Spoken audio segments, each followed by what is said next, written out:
Well, hey everybody, welcome back to the channel. Today we're taking a look at the Intermountain in-scale F7A and B sets in 4 different schemes here.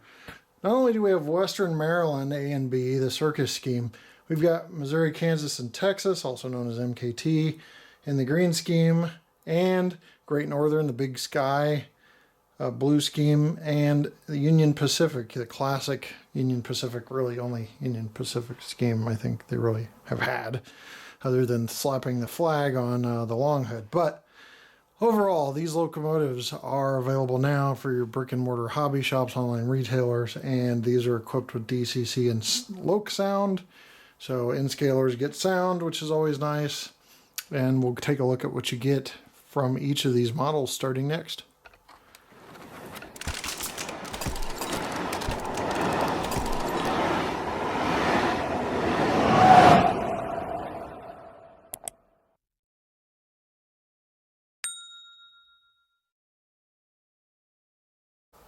Alright, I'm going to try to be less biased for UP, and we're going to unbox an eye-catching blue sky locomotive, Big Sky locomotive with Great Northern. And all you do with these boxes is you flip open this lid, which is magnetic, and inside is the locomotive and all of the detail, even though the shadow is really playing a spoiler on the functions, but the DCC functions are listed there, CVs are listed there. I'm pretty sure if you pause this video, blow it up to 1080p, you can read all of that. It talks about DC operation and DCC operation with the non-sound, because these are available in other versions with non-sound. And then the DCC and sound locomotive version. So this is a different box for Intermountain on their in-scale, so they're changing things up a little bit. We're going to go ahead and open that up, the plastic blister, and pull that out. I did see looks like just an extra piece in there. I thought it was from the locomotive, but it's not. Looks like just an extra coupler box piece that happened to make its way into the container.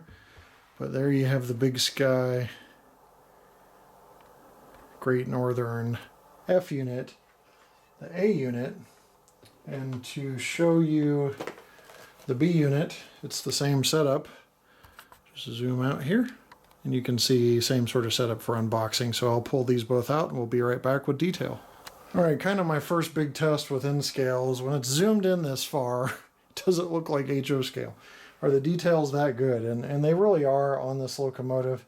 Very finely detailed windshield wipers there that are metal. You can see on the front. And you've got the number boards, headlight, front grabs. There's a nose door outline on the front. Coupler. On the side, there is bi-directional horns. I think we're going to go ahead and zoom in even further. Just don't want to push my luck too far. But you see a horn facing backwards and a horn facing forward, along with the dynamic brake fan and radiator fans and a winterization hatch in the back. That is this back piece here that helps to keep snow and debris out of the fan. It's called a winterization hatch. So I think that also aids in just winter operation, but those are the reasons I know they call it that and why it is there. It's also on the B unit, as you can see in the back, and you see little things poking up, and those are lift rings, very finely detailed lift rings. Kind of another sign that this is a highly detailed locomotive, even for in-scale.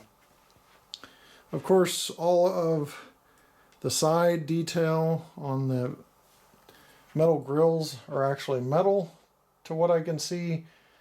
Crew access, hand grabs there. You got the fuel tank and the trucks that have a high amount of detail. Diaphragms on the rear are fixed, and a little window, porthole window for seeing, and a little light here. We'll see what operates in terms of lighting later during operation. The B unit, more of the same detail that's mentioned, it just doesn't have a cab. So it's going to be supplying more power to the consist to help with pulling power overall. can see the couplers and a lot of the grabs on the side of the B unit as well. Beautiful paint job. It's legible. The number boards have all of the road numbers there, so you can see that clear. Just a really nice locomotive for those looking for F units of various types. Alright, now we're going into show and tell mode, where it's just a simple 360 and pointing out any details. There are differences, different horns, and on the top here of these Western Marylands, and obviously a different paint scheme. So they're doing road name specific detail, but other than that, there may be some other spotting features, but my purpose is just to show you these schemes as we run different ones for the testing. There's the front nose of the Western Maryland as well.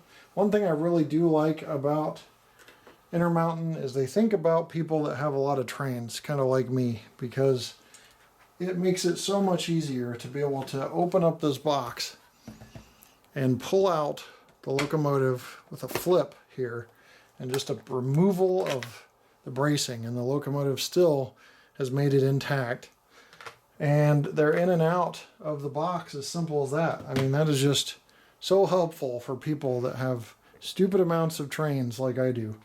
So here's the MKT. We'll get the B unit out and show you that next on our show and tell. So here's the MKT horn configuration. Again, a little different than even the Big Sky or the previous one. There is 2 in one direction and 1 in the other, I believe, on the MKT. You've got that front striped appearance that's really sharp, beautiful colors, and those very visible grab irons, which I'm sure are a nice safety feature that come as a secondary benefit of having that paint scheme. But there is your MKT version right there. All right, last but not least, Union Pacific. And with these metal sidings, sometimes you get some fluctuations, so there is sometimes waves in those metal grates on the side. This is the case on the UP. I think there's a slight one on the Big Sky, but once you get to temperature stabilized, you can see what your layout room temperature is going to be. It's kind of cold in here right now, and you can kind of reposition those, or they'll flatten out on their own. And a little dab of glue usually fixes that. All of the metal grates I've ever seen on units like this, an HO scale and N scale, have kind of encountered that issue. There's really no way to go about it, you know, because they have to fix these in multiple places, and then if the metal expands slightly or contrasts, it's going to displace them slightly. But other than that, beautiful locomotives. Single directional horn on the UP, beautiful UP yellow. This is on the lighter side of yellow that I've seen, with like a nice little fade to it. But, you know, I'm really not the best expert on yellow. I've already gotten in trouble before about having yellow problems. So, but it looks good to me. It would be kind of on par with the lighter yellow stuff you see out in the modeling community. So there's the F units. We're done with show and tell. Let's get to running them. So we're powered on. You see the headlight there, bright enough that's not really needed to even turn the lights off. And we'll go through some sounds here. We do have the B unit powered up as well, so you may hear a little bit of stereo sounds. I'll try to zoom in for you a little bit. Here's one bell.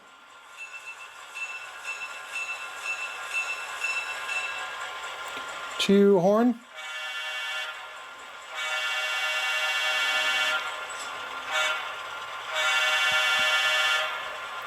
Three coupler.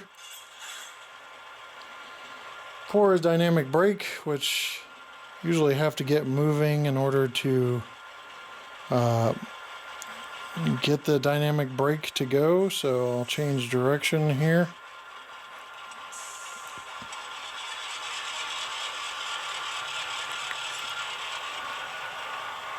Here's some whine there with that, and that's the dynamic brake. I'm going backwards because we have a little hump in the middle of this N-scale track. And that little hump, because the detail is nice, will sometimes stop the N-scale locomotives because it's just a temporary track I have set up here. I haven't got to the phase of my layout where I'm putting a little N-scale offshoot yet, but there'll be a little N-scale offshoot with forced perspective. Slower speeds on these, as you can see. It's a little rough. You can adjust CVs, but once you get up to about, I don't know, we're at 8 out of 128. It's very smooth. 7, 6, still pretty smooth. So anything under 5 gets a little rough. Let's take a look at some other schemes. Now we've got it moving by.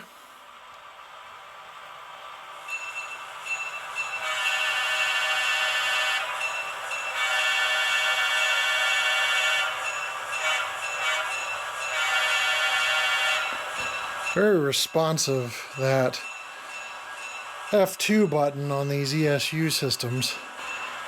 Now we're taking a look at MKT.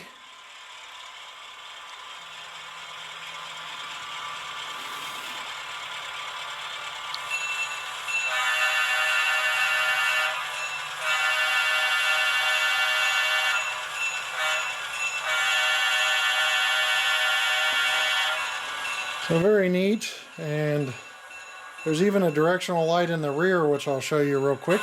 So here are your rear directional lights when you have it in reverse. Those two on the F units, A and B, light up and stay illuminated.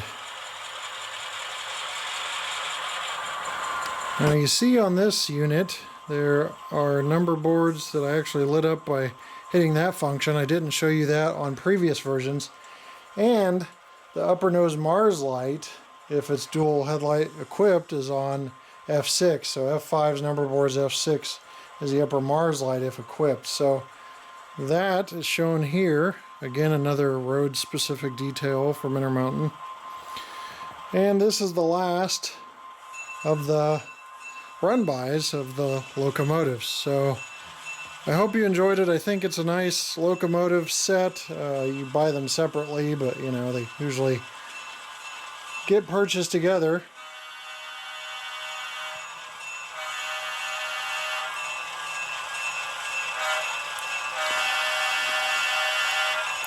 The only thing I'd say is, you've got the metal fluctuation, which can't really there's nothing that can be done about that.